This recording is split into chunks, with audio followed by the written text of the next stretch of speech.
This is Katie Colleen with Colleen Cosplay. Welcome back to my channel. I'm still making Naruto tutorials. So here we are again with another one. So today I'm going to show you how I made the Konoha vest uniform that you see on all of the ninjas from the Leaf Village. To start out, I'm going to use this vest pattern. This is Simplicity 1506, and I will be using pattern A for this. I'm going to be cutting this out on a cotton fabric, and I'm going to cut it out according to the pattern with only one alteration. That alteration being that I'm going to bring up the neckline a little so it is closer to the neck as opposed to how it is in the pattern with the V-cut. When cutting the fabric, I am going to cut an extra set of everything because this is going to be lined. So you are going to be making 2 entire jackets and then putting them together with an outside layer and a lining. Now the first thing we're going to sew is we're going to sew the shoulder piece to the front piece. So make sure you put right sides together, and I'm using a straight stitch for this. Now the back of the vest in this pattern is separated into 2 portions, that upper shoulder blade portion and then the lower back portion of the vest. So I'm going to sew that seam together. The next seam I am going to sew is the shoulder seam to the back. So now that I have those shoulder pieces attached to the front, the other side of the shoulder piece is going to be attached to the back of the vest.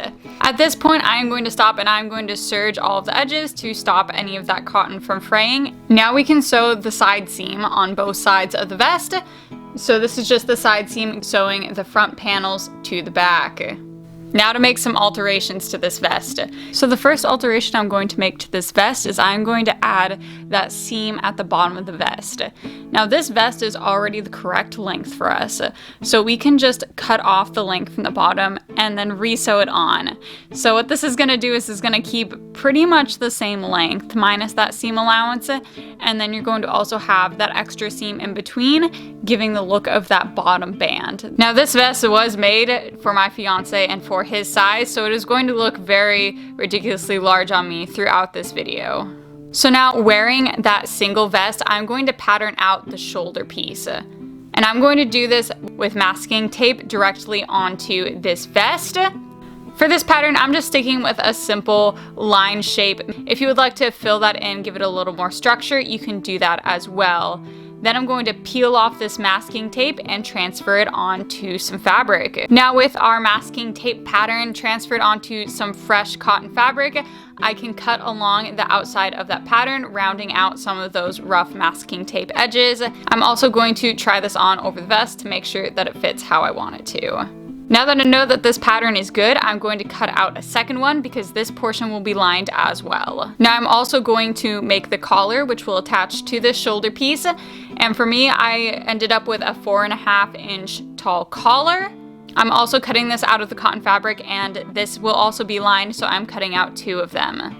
Now in order to give this vest a little bit more substance, make it a little bit more bulky, I am going to use quilt batting in between the layers.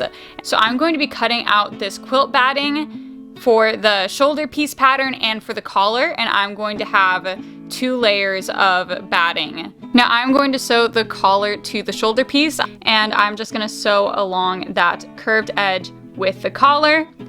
And for this, I am just layering the batting on top, and I'm sewing through 2 layers of batting and 2 layers of cotton. So here is 1 layer of the collar attached to the shoulder piece, and I'm liking how that is fitting.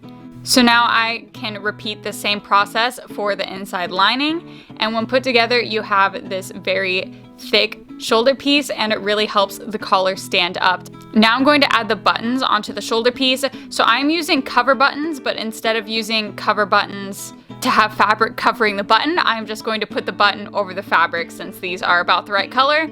Another option is these half ball cover buttons. I honestly had to use both because it's just what I had on hand.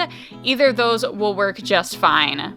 So with the cover button, I'm going to not actually follow the instructions which say to cover this button in fabric. Instead, I'm just going to put the button directly on top of the fabric, put the back behind it, Now I found that it looked a lot nicer if I also put the batting in between the button and the back end of it. And then to really secure this button in place, I'm gonna put the little button pusher that comes in the package with your cover buttons. And I'm going to actually, instead of pushing it with my thumb, I'm just gonna smash it with a hammer, and this will definitely ensure that that button stays in place. Now we can sew the outer layer to the inside lining. So I am going to put these right sides together, which means that the batting will be facing on the outside on both sides. And I'm going to sew just all the way around this outside, but still leaving enough space to flip this inside out. So I left the top part of the collar open so that I could flip it inside out when I was done sewing. So after sewing around that, I'm going to flip it inside out, and this is the result. The top of the collar is still open, and I will go back and sew that together later. Now that we have the final shape of our shoulder piece, we can add the Uzumaki symbol to the back of our vest. So I'm just taking a fabric pen, which will come out under an iron, and I'm just going to take that curvature from the shoulder piece, and I'm going to use that to sketch out the Uzumaki symbol. And then I'm going to transfer that shape onto some red cotton fabric.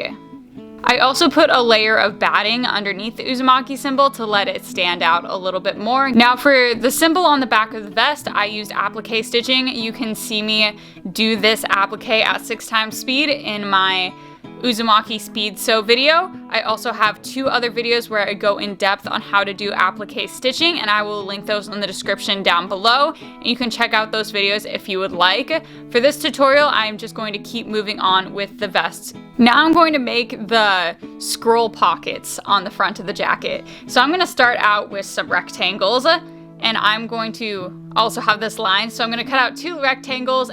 So here I have sewn and serged around 3 of the 4 edges of this rectangle. I'm going to flip it inside out. Then I'm going to fold together that open edge, and I'm going to top stitch all the way around this rectangle. This is just a straight stitch that you do very close to the edge.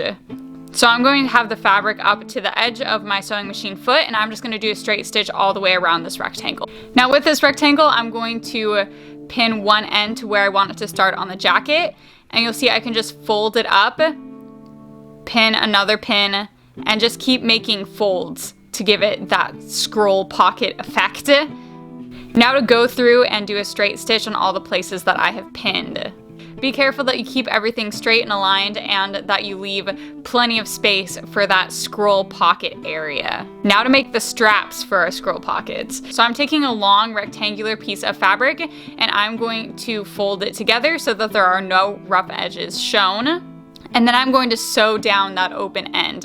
And this way I can make a bunch of long strips of cotton fabric with no rough edges showing. Now for the buckles, I used parachute buckles, which I got from Joann's.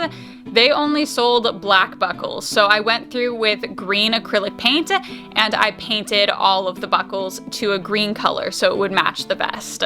Once the buckles have dried, we can attach them to the many strips of green that we have sewn together.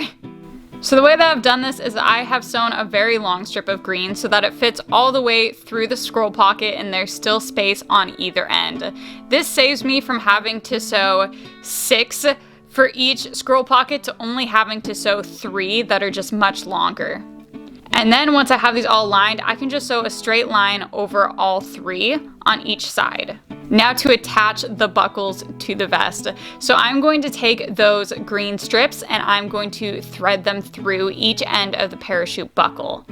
Get it to about the right length so that you can buckle it. So I'm doing a straight stitch as close as I can get my foot to that parachute buckle, and I'm just going to sew straight along where that fabric is folded over. For this, I'm also doing that rectangular stitch, sewing a box on each end. I really liked how this looked, and it gives you an extra amount of stability sewing it on. And I'm going to make the scroll pockets that entire process. I'm going to repeat that for the other side of the vest as well. So now we can get to adding the lining to the jacket.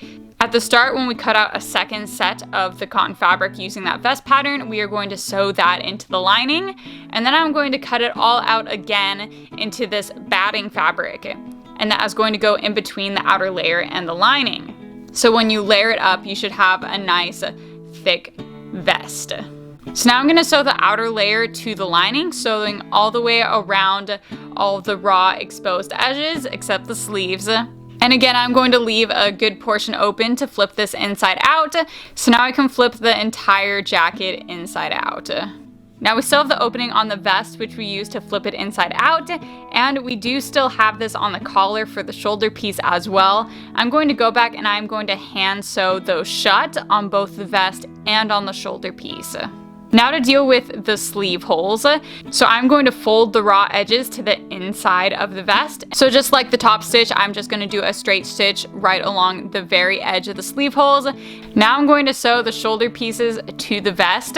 So this is also done with a top stitch. I'm just going to sew along the edges where the shoulder pieces would meet the vest.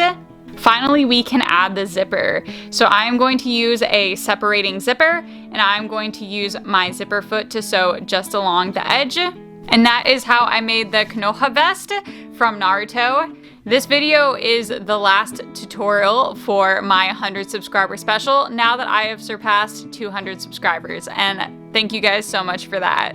If you have any questions, please leave them in the comment section down below and I'll get back to you as soon as possible. So I will see you all in the next video.